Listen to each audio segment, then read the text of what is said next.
si Shane yung ano ko dyan. Si Shane yung obvious choice because there were matches really na she delivered for us.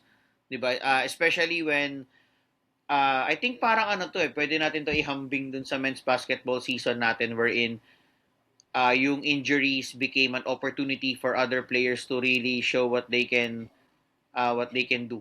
In really took full use of it para umangat yung kanyang laro this season, which became helpful for us in the long run. I'll also agree na si Shane yung most impactful.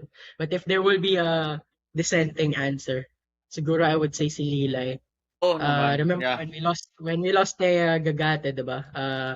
There were questions kasi syempre Provido is there pero siya, you can't live with just one middle blocker. Kailangan dalawa sila na Yes, reliable, steady. yes. Uh, and si Lilay, I think, has been developing and her stability really helped us on defense.